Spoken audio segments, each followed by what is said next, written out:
Hello everyone. Today I'm going to be featuring one of my favorite new destroyers, the Halland. It's actually a ship I think I have the world record damage in for about 330k. I'm not actually sure if it's been surpassed. This game, well, it is just a tough game. It's a full tier 10, they have an FDR, they got Double Thunder, Des Moines, Venezia, Zal, Petro, Stalingrad, Elbing, Halland. So just a lot of high threat ships on the enemy team. So, and there is that roaming cyclone going on. Now the first thing that happens is that I notice both the Thunders, the Des Moines and the Elbing, they're all moving towards this objective, and they're also actively being harassed by the CV. So I instantly turn around and drop a set of preemptive torpedoes. Now I'm only have a 17-point captain. This is on my Russian account, so I only have a 17-point captain here. So I don't have the torpedo speed. I think I just have the basic stuff, which is concealment, last stand, survivability expert, adrenaline rush. Basically nothing really special. No RPF, no improved torpedo speed, just a faster reload. A very basic build, so to say. But even then, the torpedoes still do 90 knots, and I launch them exactly where I know they're trying to move. And the Elbing, in fact, pops up, opening fire and slowing down exactly where I launched my torpedoes. And the Des Moines and the Thunder there as well. I'm hoping to get rid of the Elbing as quickly as possible, because that ship can zone me out quite effectively, even though he doesn't have that much gun power. But the Des Moines actually pops in and blocks two of the torpedoes that were going to nail the Elbing. So I land two Torps on the Des Moines and two Torps on the Elbing. Good, because it makes the fight against him much easier. But on the other hand, they do have Double Thunder, Venezia, Montana, Zao, Des Moines on this flank, so it's not like I can just pick an open water gunfight against him with these kinds of ships around, because there's a big chance of just being instantly deleted. With the Halland, you have to be extra careful with what kind of fights you pick, because you don't have any smoke to disengage with, and even with the speed boost, you are one of the slowest tier 10 destroyers in the game. In fact, you're just really slow across the board. I get radared and blocked a bit by the Moskva, who's disengaging, but no one is shooting me yet. I see some incoming shells, and I just start cutting away. The Des Moines is aggressively pushing up to the island with the radar active, so I know that as long as I survive this radar without taking too much damage, I can swing around and I can harass this Des Moines. Ideally just kill him by spotting him around the island or just landing torpedoes on him. They're getting some chip damage in on me. But the Thunders aren't really they're not close enough to get those big hits in, and the Venezia is kiting away, so he's not really getting any big hits in either. On the other hand, my Salem has charged in, like Salems tend to do, into the open, and even with his super heal, he doesn't stop shooting, he's continually shooting, so he's obviously just going to be taken down, and we're going to be losing him. Now this is where something rather interesting on this flank happens. I know the radar is down, so I'm looking for a flank to launch torpedoes on this Des Moines. Same Des Moines that I torpedoed earlier, and I figured if I can land a couple of Torps on him, combined with the spotting that I'm gonna do, I can just kill him off. So all I need to do is figure out what he's doing, how he's moving, and by the looks of it, he's fully grounded on this island. He's just pushed up straight to this island and he's fully grounded. So they should be pretty easy torpedoes. There is an island that's blocking part of it. You can see that the island is blocking part of them, so I'm going to go for a bit of an angle. There's no point launching right at him because a couple of your Torps are going to hit the island if that happens. So generally what happens if you want to put the green line at the edge of the island, so you can basically launch around it, exactly like I'm doing. You see how the right part of my torpedo basically icon is overlapping with the ship. So the idea is, of course, that the Torps on the furthest to the right are going to clip him, and if he reverses, then the rest of the torpedoes are going to hit him. So this should be, considering he's completely stationary and not moving, this should be a pretty easy, I would say maybe 4 torpedo hits, and combined with the firepower coming in, I'm expecting him to actually die. He starts reversing, so this should be guaranteed hits, but then when I look, I can't really believe my eyes. My torpedoes are going past him. In fact, what's even more incredible is that torpedoes are going past the entire island. And this makes no sense, because if we actually jump back briefly in this commentary and look where I launched, if the torpedoes don't hit the Des Moines, you can clearly see that the torpedoes should be hitting the island behind him. You can clearly see slowed down where I launched the torpedoes. If the torpedoes don't hit the Des Moines somehow magically, they should be clipping on all that island behind him and exploding on the island.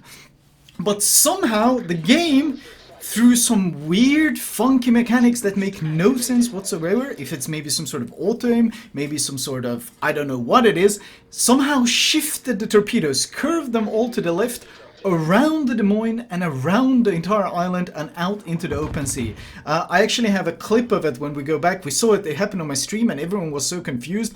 We went back and we actually looked at the replay, and you can see a clip taken from the other perspective where you can see the torpedo just sailing straight past him, and it makes no sense whatsoever. So that's some sort of recent bug that has been popping up a lot in the game, and it makes no sense, and it's some sort of spaghetti coding. So this of course kind of pissed me off because, well, now I get caught in a bit of radar. They know where I am. That Des Moines should have been dead ages ago. I should have been able to push up because the Des Moines was dead, but instead the enemy team is using his presence, his radar, to zone me out, and they're just pushing through on this flank, and my team is playing really far back, and honestly my team is struggling pretty hard. We got Thunders and Torps on the 9 to 10 line. All my BBs are basically in the spawn. We have no map presence, we have no map control, and the Elbing is pushing up. Now, I'm very tempted to shoot the Elbing, but at this point, double Thunder, Montana, Venezia. And Elbing, you gotta remember, Elbing has that 25mm plating that will shatter my HE. So I need to hit the right parts, and I need to hope he doesn't have a smoke to disengage with, because I have no smoke to disengage with. Basically, there's a lot of issues here that even though the Elbing looks like a tempting target, it's a potential poisoned apple. I bite into that one, and I'm just gonna get killed by sap and HE spam coming in from all of his teammates. So at this point, I'm just calling target on him. I'm pinging the Elbing because I want my team to just delete me. If my team deletes the Elbing, they don't really have any tools to spot me. They don't really have any vision, and I can just torpedo all of them out of the water. And especially torpedoing Thunder is very difficult because Thunder rudder shift is so fast that if you don't get someone to, if you don't get close enough and you basically catch him in a full turn, it's very hard to devastate the Thunder or just get big hits in on the Thunder. Team is not really shooting the Elbing as much as I'd like. I keep pinging him. He's literally the one thing keeping this enemy push alive. If that Elbing goes down, I can basically solo stop this push of enemy ships, but I need to get rid of the Elbing to have any chance of doing so. And as you can see, the Thunder had no issues dodging my torpedoes, and I land 0 hits on them because the Elbing is scouting them. I try to move away from him, keeping a spotted to force him to smoke, and I try to look for any potential targets. In this case, I'm going for potential double, triple purpose Torps, where I might hit the Elbing in the smoke, I might hit the Thunder in front of the smoke, I might even hit the Venezia if he pushes in. Basically, I'm trying to overlap my chances of getting some hits in, because this game is spiraling out of control big time.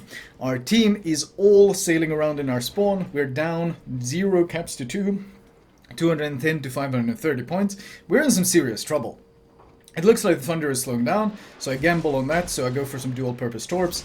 Might hit the Thunder, might hit the Elbing. At this point, I'm kind of hoping that I get something done, because our Moskva goes down in the spawn as well. So this is quickly turning very poor indeed. The Thunder decides to accelerate, and I think, considering I don't have the torpedo speed on these torpedoes, I don't think I'm actually going to be able to catch him, and he manages to accelerate out of them. Elbing gets spotted again, but he's already angled into the torpedoes. I catch the Thunder with 1, but the Elbing is still alive and still keeping me away from these enemy ships. I keep pinging him, keep hoping, please. We have Thunder, we have Yoshino, we have Petro, we have Audacious, and Elbing is a huge target. He's a very easy target to shoot. The Thunder finally start chipping in, and if we can just get rid of him, I can start doing things. I can start turning this game around.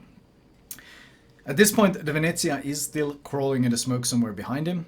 I haven't seen him in a while, so I'm really tempted to just start gunning down this Elbing myself, especially if one of the Thunders goes down. Venezia pops up though, he's still really close, and I still have no way of disengaging, except that I did enter this Cyclone now, which gives me some possibilities, because I can actually disengage much faster from firing now. If you shoot in a Cyclone, you don't get 20 seconds, or in this storm, you don't get 20 seconds of bloom, you actually only get a few seconds. So idea is here, maybe get some Torps on the Thunder, and maybe gun down the Elbing while they're basically scrambling to react to them. Torps are out. I'm getting as close as I can, making sure I can hit the parts of the ship that are actually vulnerable, and I open fire. You see instantly a shatter, but I'm close enough that I can hit his superstructure where his armor doesn't protect him, and combined with the audacious strike, I do manage to quickly, or we manage to take him down. And of course the thunder will easily dodge the torpedoes, but because of that short bloom in this cyclone, I managed to stay undetected. At this point it looks pretty desperate. We're down 130 points to 720 points. The enemy team has 2 caps. They're capping B. They got ships everywhere around us in the spawn. If I was a betting man, I would probably bet on this game being a loss. This looks hopeless. But this entire enemy team right next to me here, they have no real spotting. The CB is focusing on the other side, and they're kind of stuck in a cyclone with me. So what you have to do here when you're shooting something like a Thunder or torpedoing something like a Thunder, you have to be patient. Thunder doesn't have that much health, and it doesn't have much of a torpedo belt. And I see audacious planes coming in, and that's exactly what I'm waiting for. This Thunder is going to turn in the second he sees those planes, so I'll launch preemptive torps where I think he's going to turn. And the Thunder starts turning in towards those torpedo planes. As they pop in, they go in for a drop on the Thunder. The Thunder goes for a hard turn to the right. And even with Thunder's incredible rudder shift, these torpedoes pop up so fast, so quickly, that it doesn't really get much of a chance to react at all. And I slap him in the broadside with 8 full torpedoes, and I devastate the Thunder. That evens out the number of ships on both sides. And it gives us some points which we really needed to stay alive in this game. At this point, I'm pinging my team, please get out of spawn. Please get moving. We got 2 Thunders in basically next to our CV. We got a Yoshino next to our CV. We got even a Petro next to our CV. These guys need to find their W keys, and they need to start pressing up, and especially get rid of this Venezia and put some pressure on this A side. Meanwhile, I find that this Montana is regretting his push through B, and he's actually going for the reverse, which is exactly what I'm hoping he would do, because this gives me an opportunity to get some good torpedoes in on him as he tries to reverse out of this threat. I launch 2 sets in case he just full stops, and 1 more if he reverses. I don't really need to land that many torpedoes, just enough to pick up the kill. I pinged the Thunder, tried to get him moving. I tried to get him to realize that this is not the time to be sniping from spawn. We still have no points coming in from anywhere. We're still down 210 to almost 800 points. We are at the brink of losing this match. But picking up the Thunder gave us a lifeline, and my torpedoes on the Montana look really good. And that gives us a second lifeline. He actually gets a detonation. I'd say in the past that he got flags, but Wargaming in their infinite wisdom have of course removed reward flags because they hate the player base. I mean, they know exactly what they're doing. That's what they did. They would never intentionally sabotage the player base to make people waste a lot of resources to buy the flags. No, never. That would be shameful. Anyway, Shikishima is trying to reinforce this flank, and I really can't afford him doing this. Like, I really can't afford him showing up here and creating a crossfire with the Venezia. So I slow down, I take my time. Yes, we need caps, but we also need to make sure that my team doesn't start hesitating, doesn't start slowing down and running away from the Shikishima. I need my herd of cats to actually press W and start being effective. I go for a fairly narrow spread, expecting him not to be doing too many maneuvers because I don't think there's really too much pressure coming his way. So he might think that he's pretty safe, and I'm kind of banking on that. That's why I instantly go away and just go and cap A. The purpose of going to cap A is twofold. I might provide vision of the Venezia, I'll secure the objective, and I also won't be spotting the Shikishima, and generally unspotted ships tend to sail in straight lines. So I'm kind of hoping that might happen as well. He remains spotted by, I'm not sure why, he might just be shooting, but my torpedoes look really good. We're still down, almost 285 to 767, but I'm capturing A. The carrier actually left me a fighter plane, and I managed to land a good set of 5 torpedoes on the Shikishima, and with the flood ticking and he's forced the damage con, he's kind of hesitant about pushing in. The problem is, however, my Thunder, one of the Thunders is very low, and the other ships are still kind of stuck in this corner. In fact, I'm the only one even near any sort of objective from our team, so we still have a lot of work to do. It looks like my entire team is clustering on this side though, so I'm hoping that maybe if they work together, they can pick up this Venezia, because I can't afford to chase a Venezia. Chasing a Venezia is such a waste of time, because I can't start open water gunboating him because of his sap, and he's just a really, really fast ship, and landing Torps on someone with that rudder shift is very difficult. At this point, I decide that the Shikishima might make a turn to the left. He looks like he's almost outside of my torpedo range, but I think that he wants to stay here because there's so many low HP ships. So in case he makes a bit of a turn to the left and decides to stay around on this flank, those torpedoes are basically predicting that move. You want to launch torpedoes all the time in the Halland. You want to just get them out all the time, as often as you can. And the same concept is here, that if the Shikishima decides to stick around, there might be torpedoes that might be predicted well enough to actually catch him. Meanwhile, the Halland kills the Yoshino in our spawn, but the Shimakaze actually guns him back down. Trades are good at this point. There's only 4 minutes left, and trading ship for ship for ship is very, very good indeed. My entire team seems to be focusing on this Venezia, so I figure, you know what, I'll go get some objectives, I'll go give us more of a fighting chance, because we can't really let C tick the way it is either. We need to get objectives ticking, we need to get some sort of map control. Also, the CV has been launching planes quite close, and those torpedoes, I said, might be really good. Well, they turn out to be very excellent, in fact. I managed to land 6 torpedoes on the Shikishima that I torpedoed earlier, and even with his torpedo belt, that's going to hurt, and that's going to take him very low HP indeed, and once again, force his damage gun and force him to back away. Torpedo planes pop up. I have a pretty good idea that the FDR might in fact, and the FDR is in fact around here. Trying to win a bit too hard, and that works perfectly for me.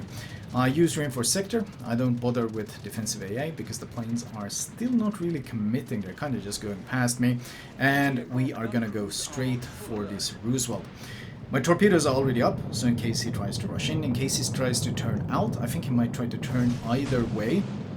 We launch a set of torpedoes on him, and then we just start gunboating while securing the objective. Because taking an objective is good, it gives us more time, it gives us another way of winning, but with 2 minutes 45, ultimately killing the Roosevelt is what we need to do. My team is all committed. The Pitcher, the Thunder, the Carrier, they're all committed on those ships in the left corner, which is good, perfect, that's exactly what I want them to do. And that low HP Shikishima does get taken down, which works well for us.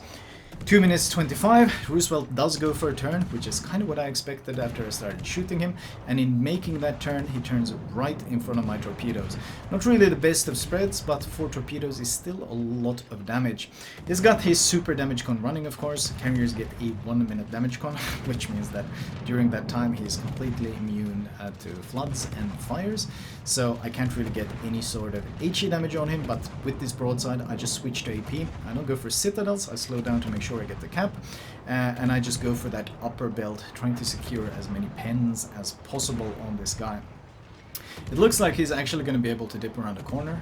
He starts angling, we switch to HE, his damage con might be running out soon. You can see the blinking lights is still active, so no chance of fires.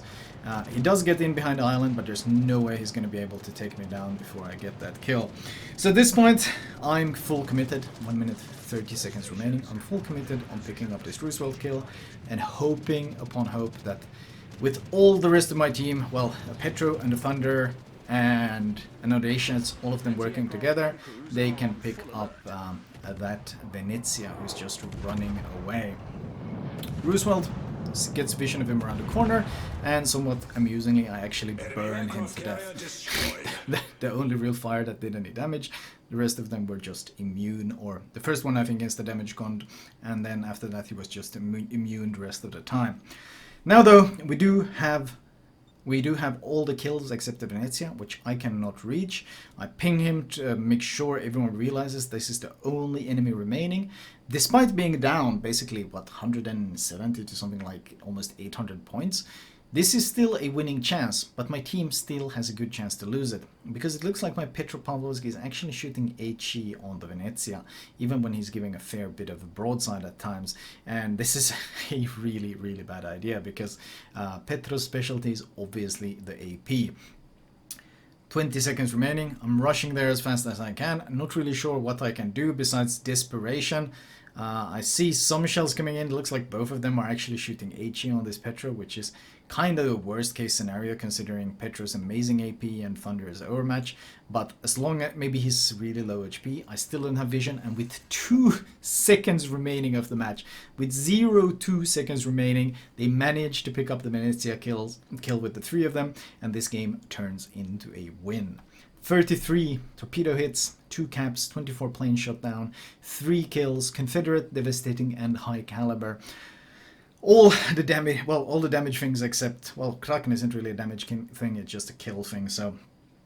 And the base XP is very good. Normally I say if you break 3000, you normally had a good game. This game was a 3.6k base XP game.